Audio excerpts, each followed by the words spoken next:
penghormatan bisa dibeli. Bisa dibeli. Tapi kehormatan tidak bisa dibeli.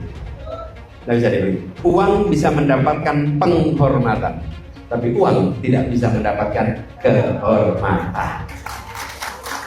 Kehormatan itu hanya bisa didapat lewat langkah-langkah yang terhormat. Langkah terhormat. Bapak Ibu pernah ngikutin Piala Dunia Maradona, Bapak Ibu? Pernah? Maradona pernah masukin bola pakai tangan, Bapak Ibu? Ingat ya? Ingat kan?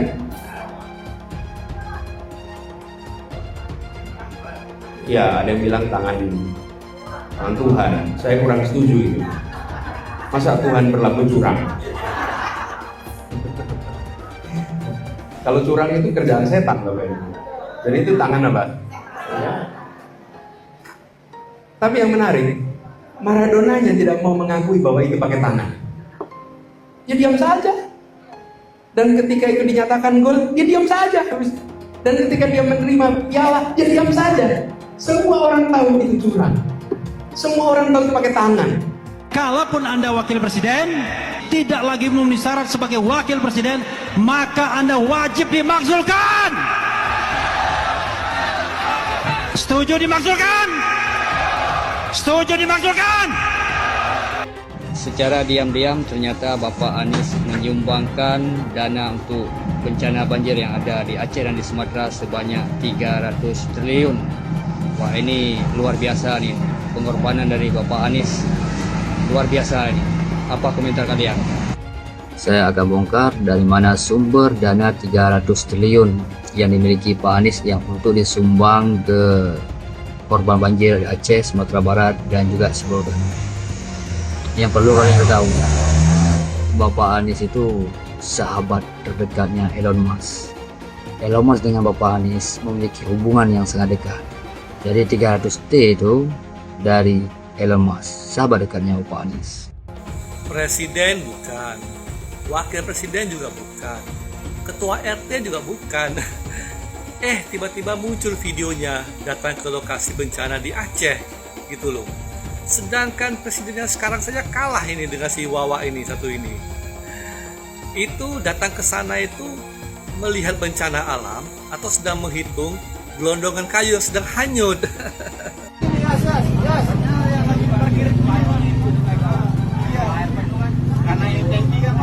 Tanggal 8 Desember. Hari ini kita bertemu dengan Abah Anies. Si Badu ini suka main ke sungai. Dia main ke sungai. Terus satu ketika dia ingin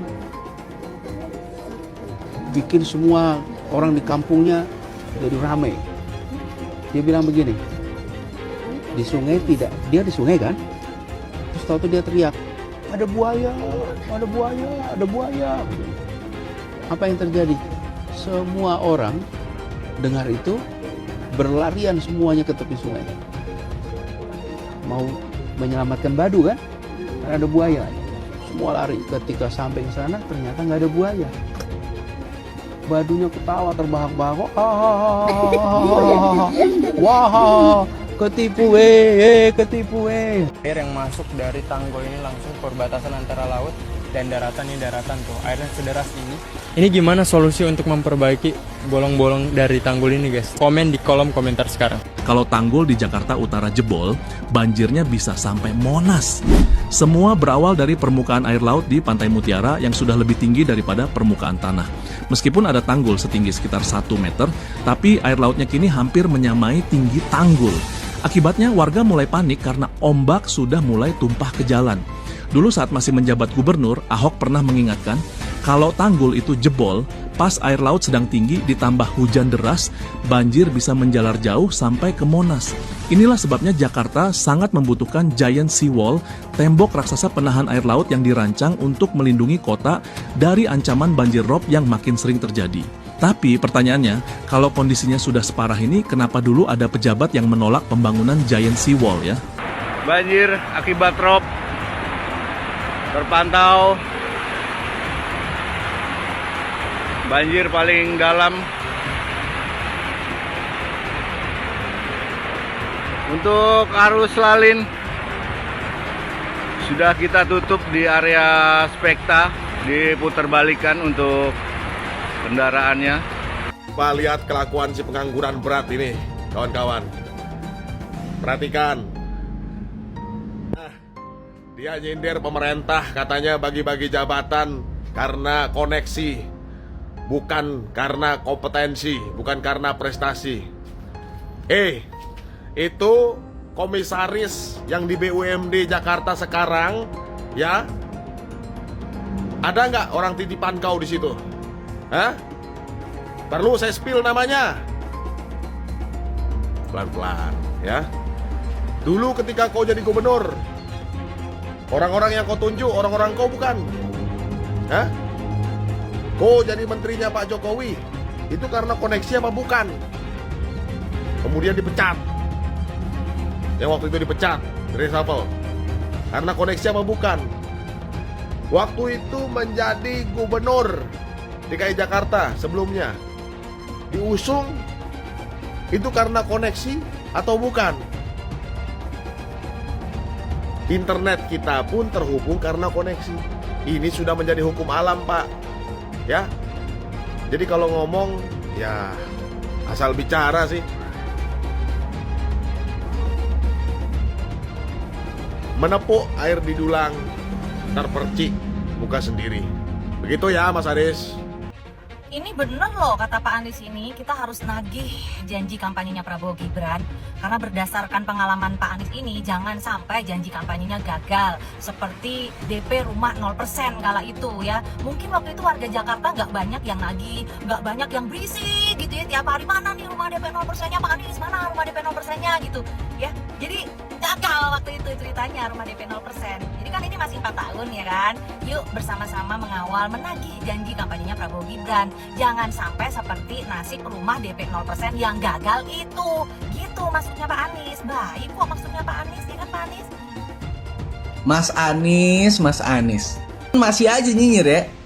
Pengen gue katain anak abah tapi emang dia abahnya. Setahun sudah pemerintahan baru ini berjalan. Pak Presiden baru saja bilang bahwa angka pengangguran terendah sejak tahun 98. Bagus dong kalau gitu. Tapi kenapa obrolan sehari-hari yang kedengarannya malah sebaliknya? Susah cari kerja, lowongan seret, PHK di mana-mana. Nah kok bisa? Jadi pantas ya kalau banyak yang merasa apa yang ada di berita itu beda dengan apa yang ada di dompet. Di pasar sepi, cicilan makin berat, grup chat alumni isinya cari info loker. Nah, kita nggak usah takut lah lihat kenyataan dengan lengkap. Kalian udah lihat videonya Pak Anies yang ini belum? Kalau belum terlaksana tuntas, tagih. Misalnya, rencana membangun 3 juta rumah per tahun. Tidak usah dikritik, ditagih saja. Pak Anies bilang kalau programnya belum jalan, ya tagih aja. Contohnya 3 juta rumah per tahun. Tapi pertanyaannya, kenapa selalu nyalain pemerintah sekarang? Emangnya program Pak Anies selama di DKI kemarin itu jalan semua? Mari kita bahas. Jangan lupa juga kalau ada beberapa program yang sebenarnya selama 5 tahun gagal diwujudkan oleh Pak Anies. Misalnya pertama, proyek Tanggul Laut Jakarta. Proyek Tanggul Laut Jakarta sempat ditolak Anies dengan alasan nggak perlu lingkungan. Sekarang justru dihidupkan lagi oleh Presiden Prabowo karena dianggap penting untuk melindungi Jakarta dari ancaman naiknya air laut. Selain itu, ada juga Kampung Susun Bayam. Dulu dijanjikan jadi solusi relokasi warga di sekitar Stadion JIS. Nyatanya sampai sekarang nasibnya masih abu-abu. Warganya belum mendapat kepastian. Janjinya besar, tapi eksekusinya minim. Terus ada juga normalisasi sungai. 5 tahun jadi pemimpin di Jakarta, isu banjir masih jadi PR besar yang nggak ada solusinya. Program normalisasi sungai mandek. Padahal jelas dalam UU nomor 23 tahun 2014 pemerintah daerah punya kewajiban urus tata ruang dan lingkungan. Tapi realitanya nggak ada progres signifikan. Kelima, jangan lupa juga bahwa dulu ada yang janji rumah DP 0% atau 0 rupiah. Tapi 5 tahun nggak jalan. Setelah groundbreaking, nggak ada yang tertarik. Berubah dari 0% jadi dibantu maksimal 20% dari APBD DKI. Terus tercapainya hanya 0,34% dari target. Aduh. Terakhir, jangan lupa ada yang janji juga tuh waktu itu kalau mau atau akan menghentikan reklamasi. Faktanya reklamasinya yang sebelumnya izinnya dicabut justru diizinkan atau jalan terus. Singkatnya, gue pengen bilang, banyak janji tapi sedikit bukti. Jadi kalau sekarang selalu nyalain pemerintah pusat, publik wajar dong nanya balik, program yang kemarin gimana kabarnya? Udah berhasil belum? Gimana menurut kalian? Jangan lupa follow. Jangan lupa juga ada yang janji bangun manusianya, tapi ternyata bangun hal-hal yang nggak bergerak. Gue heran sama seorang gelandangan politik yang ngomong bahwa ada yang bagi-bagi jabatan gara-gara koneksi. Ayo, kita ingat-ingat, kita recall, dan lihat rekam jejak yang ada. Di mana di 2017 ada seseorang yang karena punya koneksi, dia itu bisa dipinjemin duit, disokong masa kampanyenya untuk bisa jadi gubernur Jakarta pada saat itu. Nah, ini kalau nggak ada koneksinya, di mana cari duit buat kampanye? Yang mana duitnya itu dipinjemin sampai sekarang nggak dibalikin, ya kan? Nah, itu kalau nggak ada koneksi, di mana cari duit? Nah, ketika nih udah jadi gubernur, ingat nggak sih ada TGUPP yang dimana isinya kurang lebih 50 orang itu adalah semua koneksinya. Berarti kalau ketika dirinya menjabat nggak berlaku, tapi ketika orang lain berlaku. Gini ya, karena orang itu rata-rata memang punya koneksi kepada seorang lainnya atau sekelompok lainnya untuk bisa memudahkan dirinya. Tapi apakah artinya kalau misalnya kita memiliki koneksi kepada orang yang lain, itu artinya kita nggak kompeten? Kalau memang kayak gitu, berarti di 2017 ada orang yang nggak kompeten, tapi karena koneksi bisa jadi gubernur. Itu ya? Benar-benar mungkin. Makanya ketika sekarang nggak punya koneksi, karena koneksinya semua pada ditangkepin, ya kan? Atau karena koneksinya yang dulu yang dikhianati itu sudah pada nggak mau lagi, sekarang ribut koar-koar karena bingung mau cari jabatan, tapi susah. Pak Anies sindir pemerintahan Pak Prabowo, banyak jabatan diberikan karena koneksi bukan kompetensi. Lucunya kalau ngomong soal jabatan karena koneksi, bukankah beliau sendiri juga lahir dari sistem yang sama? Dulu bisa maju sebagai gubernur DKI pun karena koneksi dengan Pak Prabowo, bukan karena tiba-tiba rakyat Jakarta serentak minta beliau maju sebagai gubernur. Tanpa koneksi itu mungkin Pak Anies masih sibuk isi seminar, masih nulis opini, atau ngajar di kampus. Ironis rasanya ketika seorang yang dulu diuntungkan oleh sistem koneksi, kini justru sibuk menyindir sistem yang sama. Koneksi itu bukan aib, semua orang paham, termasuk Pak Anies. Koneksi bukan berarti tidak kompeten, tapi saluran akses menuju kesempatan. Dalam politik, koneksi dan kompetensi bukan dua hal yang saling meniadakan, justru saling melengkapi. Bedanya, sebagian orang jujur mengakui bahwa koneksi adalah bagian dari realitas politik, sementara beliau lebih suka tampil seolah suci dari sistem yang justru pernah mengantarnya naik. Bahkan sindiran yang ia lontarkan hari ini pun bisa tersorot publik karena sistem itu juga. Jadi sebelum menyalahkan orang lain soal jabatan karena koneksi, mungkin sebaiknya Pak Anies bercermin dulu, biar tidak lupa bahwa gelar mantan gubernur, mantan capres, dan mantan menteri yang kini disandang pun lahir dari sistem yang sama dengan yang hari ini beliau sindir. Bagaimana menurut kalian? Posisi diberikan pada yang berprestasi, bukan diberikan karena koneksi. Dan kita tahu banyak sekali hari ini diberikan tanggung jawab bukan karena kompetensi, bukan karena prestasi, tapi karena koneksi. Kapan negeri ini maju kalau tugas-tugas publik diberikan kepada orang-orang yang kompetensinya tidak nyambung, apalagi kompetensinya di bawah standar, diiringi dengan koneksi yang kuat. Akhirnya negara tidak bekerja untuk kepentingan publik, tapi negara bekerja untuk kepentingan koneksi-koneksi yang ada. Masih mending ijazah palsu daripada nasab palsu. Kenapa masih mending ijazah palsu daripada nasab palsu? Kalau ijazah palsu itu cuma tuduhan palsu, tapi kalau nasab keturunan palsu, seluruh rakyat Indonesia kena tipu. Kalau menurut lo gimana? Coba muncul di kolom komentar. Oke? Itu soal ijazah Pak Jokowi selesai aja lah. Itu Roy Suryo masih juga terus referee ikut dukung lagi. Terus saya mau bilang palsu ijazahnya gimana? Soal kalau asli ya tunjukkan. Kita buktiin kan goblok, kitanya yang bodoh gitu. Mantan presiden kita, beliau nggak ngapain ijazah palsu. Terus gue baca komen-komennya kan. Komen-komennya siapa? Ya kalau nggak palsu tunjukin ijazahnya lah. Kan lu yang nuduh. Kenapa misalnya beliau gitu, Pak Jokowi nggak tunjukin ijazahnya? Karena dia yang dituduh. Ini kan logika hukum dasar bro. Contohnya misalnya ini ada yang lucu juga nih bro. Contohnya ijazah Jokowi. Kan dipermasalahkan tuh ya. Saya nggak peduli ijazah dia real atau ijazah dia nggak real. Tapi setidaknya dia udah jadi presiden bro. Betul. Daripada yang lu profesor S3 tapi lu nggak jadi apa-apa. Gitu. Gue mendingan biarin, gue nggak peduli. Bahkan lu mau ijazah palsu tapi dia presiden bro. Daripada lu ijazahnya real, profesor S3 tapi nggak berkontribusi lu buat negara. berkontribusi Ya, gitu. Jadi betul. dunia ini ijazah itu cuma on paper. Yang real itu lu bisa menghasilkan apa di dunia real. Itu yang lebih penting menurut gua. Roy Suryo, Jokowi ijazahnya palsu, tidak kuliah di UGM. Berita tahun 2025. Ada ratusan media online yang nulis begitu, betul? Tapi ketika ada ditemukan koran tahun 1985 yang menyebutkan di koran itu mahasiswa-mahasiswa UGM Fakultas Kehutanan namanya Joko Widodo, yang kita pegang apakah koran tahun 1985 atau koran media online, media cetak, majalah tahun 2025. Tahun 1985. Kenapa? Karena kejadiannya TKP-nya itu ada di UGM tahun 1985. Teman yang sejati gitu loh, jangan ditinggalkan Pak, jangan dilupakan. Habib Rizik ini harus diangkat untuk membenahi Indonesia juga. Diajak dong jadi menteri, itu dirangkul gitu loh Pak Amin Rais dulu dan Mas Roy Suryo. Iya. Itulah teman Iya, sejati iya, Pak Prabowo Subianto, bukan para penjilat-penjilat termul yang justru termul ini si pengkhianat. Ini akan rusuh Pak, serius. Kami 12 orang ini bukan orang biasa Pak.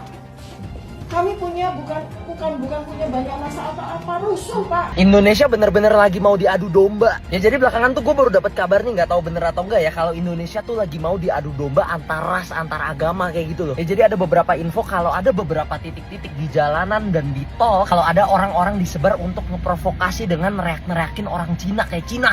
Sampai-sampai ada salah satu orang tua kenalannya gue itu diteriakin Cina sama orang itu, tujuannya apa coba? Dan ini bener-bener udah ngerambat ke area-area di luar dari Jakarta kayak BSD, Tangerang, Bintaro, Gading Serpong dan lain-lain lah ya. Dan parahnya lagi katanya pelakunya tuh bukan warga biasa tapi oknum yang nyamar jadi warga. Nah udah tahu tuh tujuannya apa kan? Ini jujur gue nggak tahu ya fungsinya tuh buat pengalihan isu atau apa, tapi yang jelas ini Indonesia lagi sakit banget. Ingat ya, Cina lah, Jawa lah, Batak lah, apapun itu ras, semuanya itu satu Indonesia. Jadi jangan sampai kita tuh keprovokasi sama orang-orang jahat di luar sana. Jangan sampai kejadian 98 jadinya keulang lagi. Ya udah, stay safe semuanya. Ya, jencak ya, jencak. Perbedaan Ahok dan para pejabat zaman sekarang yang ada di dalam gedung DPR ialah pada saat Pak Ahok di masa dia memimpin sebagai gubernur Jakarta membuat kebijakan dan kebijakannya itu ditolak, maka Pak Ahok akan membuka ruang untuk menerima rakyat atau pihak yang menolak kebijakannya, dan mereka akan duduk musyawarah untuk mufakat atau menampung aspirasi masyarakat sehingga bisa sama-sama menemukan jalan keluarnya. Nah, tapi para wakil rakyat yang ada di dalam gedung DPR sana saat ini, ketika mereka membuat kebijakan yang sangat mencekik rakyat, pajak dinaikin, dan saat rakyat mendemo kebijakan mereka tersebut, yang mereka lakukan adalah mereka lari. Tepuk dada. Luar biasa kalian kinerja DPR. Kalian membuat kebijakan yang sangat menyulitkan rakyat, tapi setelah itu kalian gak mau bertanggung jawab ketika rakyat menuntut keadilan atas kebijakan yang kalian buat. Top kalian. So, lebih hebat mana? Pak Ahok pada masanya memimpin, dia berani menghadapi atau menerima aspirasi rakyat, bernyali untuk itu, atau anggota DPR yang sekarang ketika mereka membuat keputusan dan rakyat menuntut, mendemo mereka lari. Lebih hebat mana? Kayaknya lebih hebat anggota DPR sekarang sih yang joget-joget di dalam gedung DPR sana. Kalian terbaik, joget kalian top abis, top banget. Ada yang mengail di air keruh. Ini demonstrasi, saya ingin anak-anak kita, bro, memahami ini. Kalau toh berhasil merubah sesuatu, ini akan memakan anak-anaknya sendiri. Karena kalau revolusi itu pasti korbannya anak-anaknya sendiri. Dan yang akan nunggangin itu orang yang tidak ikut apa-apa. Ini namanya mengayal di air keruh. Sekarang gini, waktu almarhum korban dia meninggal, kalau yang datang polisi sama Brimob oke lah. Tapi ada orang yang datang, dia apa hubungannya ya? Politisi. Nah, jadi itu saya lihat udah mulai ada yang mau memancing di air keruh. Itu yang paling perlu lihat. Itu kan kita lihat di TV lu, kok saya lihatnya apa hubungannya ya orang ini? Kok datang? Lah, padahal yang mestinya datang minta maaf kan udah kayak polisi, presiden minta maaf, itu memang harus tuntutan penuh itu secara moral yes. Tapi kalau datang orang kecil lu apa hubungannya lu? Nah ini kan ada gejala memancing di air keruh dan itu selalu terjadi di setiap revolusi. Sumpah ini semakin mengerikan ya. Jadi kekacauan yang terjadi di Indonesia ini kan pernah dibahas sama media di Rusia. Jadi ada laporan media yang bilang kalau Indonesia itu sekarang lagi mengalami yang namanya color revolution. Nah kemarin awalnya itu gue kira color revolution ini cuma istilah politik kan, tapi ternyata enggak guys. Ini emang revolusi warna beneran, si warna pink yang sekarang ada di mana-mana. Yang bikin merinding itu si analis geopolitik yang bilang Indonesia sedang mengalami color revolution ini udah dari akhir Agustus kemarin nih bilangnya. Udah ada nih akhir Agustus kemarin ya, lewat laporan media Rusia yang namanya Sputnik. Nah di awal Septembernya ternyata beneran tiba-tiba media di Indonesia ini dibanjirin sama warna pink. Dan setelah gue baca-baca lagi ternyata revolusi warna ini udah sering terjadi di banyak negara. Masing-masing negara ini punya perwakilan warnanya masing-masing untuk sebuah gerakan. Dan tujuannya ini semua sama, yaitu menggantikan rezim atau pemimpin yang tidak bisa sejalan dengan Barat. Ya gue sih berharapnya pihak-pihak yang gembar-gembor warna pink ini at least tahulah maksudnya ini apa. Jangan sampai ternyata emang kita nih lagi digerakin secara tidak sadar sama pihak-pihak luar. Gantinya aneh! Gantinya aneh!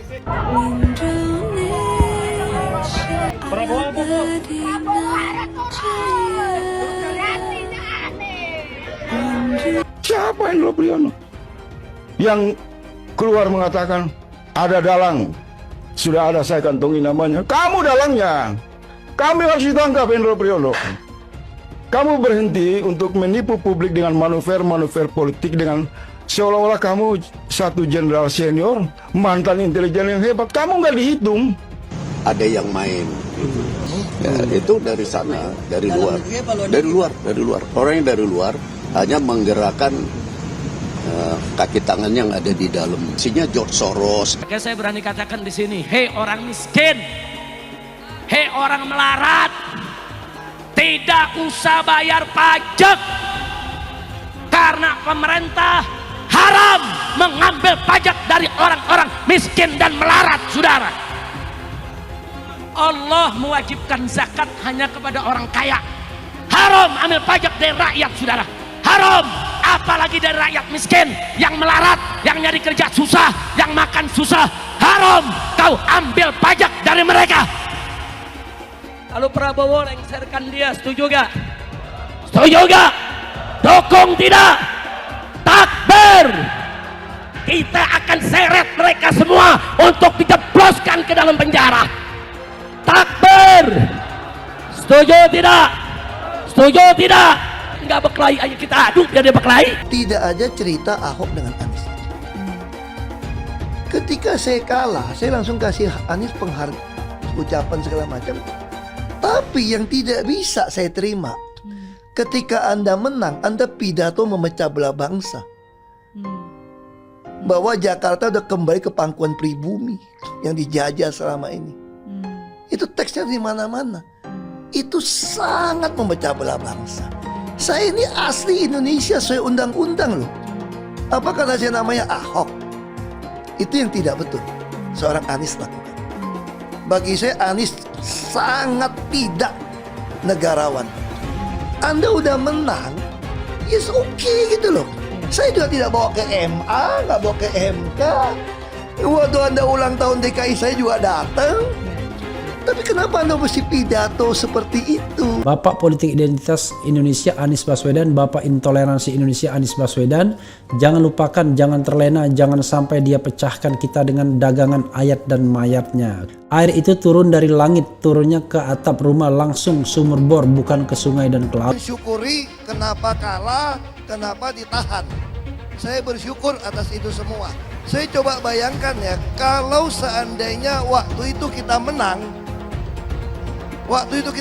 gitu ya, hari ini belum tentu kita bisa nikmati seperti ini. Kita bersyukur 5 tahun Tuhan izinkan kasih ke orang yang pintar ngomong untuk kerja.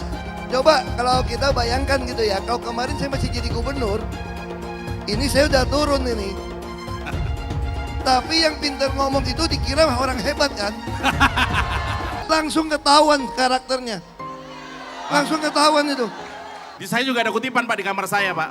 Tulisannya, Jakarta telah mengambil keputusan yang fatal. Dan ini melawan sunnatullah. Kenapa? Air itu turun dari langit ke bumi, bukan ke laut. Harusnya dimasukkan ke dalam bumi, masukkan tanah. Di seluruh dunia air jatuh itu dimasukkan ke tanah. Bukan dialirkan pakai gorong-gorong raksasa ke laut. Jakarta telah mengambil keputusan yang fatal. Bukan banjir, itu memang parkir air. Bukan banjir, itu memang parkir air. Penjajahan di depan mata itu di Jakarta. Dulu kita semua pribumi ditindas dan dikalahkan.